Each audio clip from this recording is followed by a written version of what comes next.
So ayan na naman mga ka-PJ, magandang umaga sa inyong lahat, no? Oras natin ngayon ay 5:44 na ng umaga, no? Madilim pa, mag-aalas 6 na pero madilim pa, oh. Nagbago na talaga yung ating panahon. Pag umaga matagal liwanag. Alright, so ngayong araw nga pala ay Biyernes na, January 16, 2026. At yung ating earnings ngayon ay 1,521. Lumabas tayo ay eksaktong alas 2 ulit, no? Tulad ng sinasabi ko, kailangan nating habaan yung ating oras dahil may katumalan. Hindi po pwede na hindi tayo umabot sa ating quota kahit sabi nating matumal, dahil hindi naman nagbabago yung ating gastusin. Di ba? Pag matumal ba, lumilit din yung ating konsumo sa kuryente, sa bahay natin, tubig, internet, pangkain nila, bayad sa mga eskwelahan o pamasahe. Hindi naman nagbabago eh. Kaya pag ganitong matumal, kailangan pilitin pa rin natin na umabot pa rin kahit anong mangyari, no? Kaya ano ba yung pwede nating solusyon? So para makamit natin yon, yung ating quota, walang choice kundi ang mag-extend, no? Kumbaga sa namamasokan tayo sa mga kumpanya, kailangan natin mag-overtime, no? Para may dagdag na bayad. So ganun din dito sa pagbibiyahe sa TNBS. Para maragdagan yung ating kita, mag-overtime tayo. No choice. Woo! Meron pa rin tayong ubo. Tuloy-tuloy lang. Kahit may ubo pa yan, pigil-pigilan lang natin pag may pasahero na. Pag ubo na, oh! Visit pa naman tong ubo natin, no? Sino nakaka-relate nito? Yung, alam mo yung pag wala kang pasahero, hindi ka na uubo, no? Pag walang pasahero.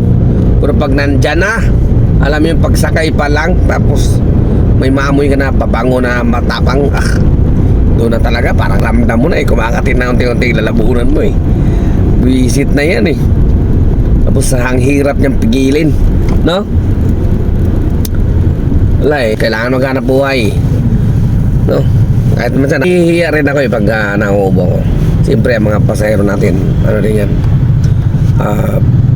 natatakot din yan siyempre. Sino ba naman gustong magkaroon ng ubo, no? Kaya yung iba dyan, nagmamas talaga yan. Yung iba, bubukas ng konting bintana yan pag naramdaman ka, takot. Wala eh, kailangan natin mabuhay. Hindi,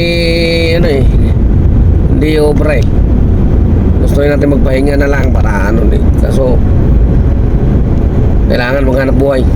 Ganun talaga. Alright. So nandito na naman ako sa Ayala. Ito talaga lagi kong routine, no? Talagang parang sinasadya ba na pagdating ng mga ganitong oras, kung wala ako sa Cubao, nandito ako sa Makati. Yan, nandito na naman ako sa Makati ngayon, sa Ayala. Diretso muna ako. Kaya lang, naku Lord, kailangan ko talaga magpa-carwash kasi madumi na yung sasakyan. Hindi na over sa pagpagpag lang. Kailangan ipakarwas ko talaga siya. Tapos pagkatapos ng karwas, saka ako mag-almusal. So siguro malilate ako ngayon sa aking incentive.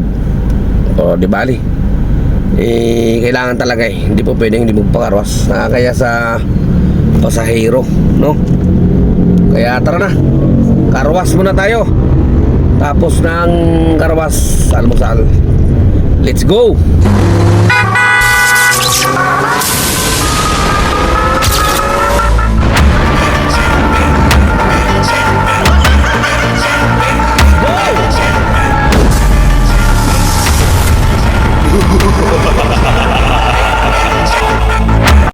So ayan mga ka-PJ, no? Update na naman tayo. Dito tayo ngayon sa Agham Road. Yan.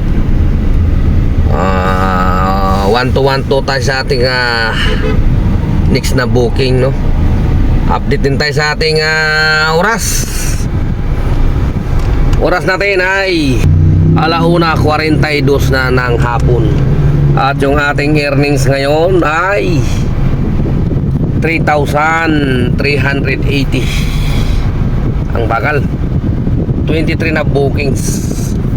Puro kasi malamala yung nakuha natin ngayon. Pero naka 23 na tayo. Anong oras pa lang? Wala, 1:42. Pero laban lang, laban! Laban lang! Sa Bisaya pa, sukul ba? Sukul. Sukul mga kasi yung asawa. Ito ba kayong hanap buhay? Di ba? Lumalaban nga tayo sa asawa natin eh. Dito ba kayo sa hanap buhay na yung asawa ang dahilan kaya tayo nagdoble kayo? Siyempre, naghahanap tayo ng bubuhayin eh. Imbis na sarili lang natin ang bubuhayin natin eh. Nag-asawa tayo eh, kaya nagdoble tuloy. Yung dating nilalabahan mo sa damit mo lang ngayon, nagdoble pa. May dagdag pa na bonus. Sa mga Junakis, di ba? Yan, labang! Walang susuko. Let's go. Nakakabitin mga ka-PJ ang bumiyahe. Sarap pa sanang bumiyahe, napakaraming pasahero. Kaya lang nandito na ako sa aking baluarte. Kaya ano pa ang gagawin? Temporary signing off na. Di pa pala ako nakapagpaalam, di pa pala ako nakapagpakita kung magkano yung ating earnings ngayong araw. Alam ko maraming nag-aabang Ang ganda ng biyahe ngayon Sa bagay kasi Biyernes tapos kakasweldo ng kahapon. Kaya maganda biyahe ngayon. Sa mga bumibiyahe pa, banat lang. At sa mga bibiyahe pa lang, banat din. Hanggang bukas, malamang napakaganda ng biyahe nito ngayon magdamag. Okay? Samantalahin natin to. Alright. So, yung oras natin ngayon ay aga-aga pa sa 7:24. Alright. At yung ating earnings sa araw na ito ay 5,629. Meron tayong 100 pesos na tip At yung ating rides naman ay 34. Dami kasi malamalang binanata natin ng umaga sa itong hapon. Alright, so hindi lang din yan, di ba? Kasi nga naghahabol tayo ng incentive. 7 yung hinahabol natin kanina dahil nakapito lang tayo nung umaga. Kaya itong hapon 7 din yung binanata natin. Sa awa ng Diyos, natsambahan ulit natin. Alright, Pak! Bullseye. 14 lang naman ang kailangan. Naka 15 pa tayo. 740. Okay, so halos 6,000 din yung ating kinita. 5,629 plus 740. Diba? Basta matyaga tayo, sipag lang, kunting haba ng oras, huwag mong intindihin yung oras. Okay? Pag napagod, magpahinga. Pag inantok, matulog. Diba? Ganun lang naman kasimple yan. Okay? So, ano pang inantay? Pahinga na para bukas maaga din ulit makabiyahe, no? At ako'y maghahaponan muna dito kay Ate Leslie. Yan maghahaponan muna ako. Tapos pahinga na konti, sabay tulog. Bukas ulit. So, hanggang dito lang muna. Ka-PG nyo, temporary signing off. Adios mga ka-PG. Ingat!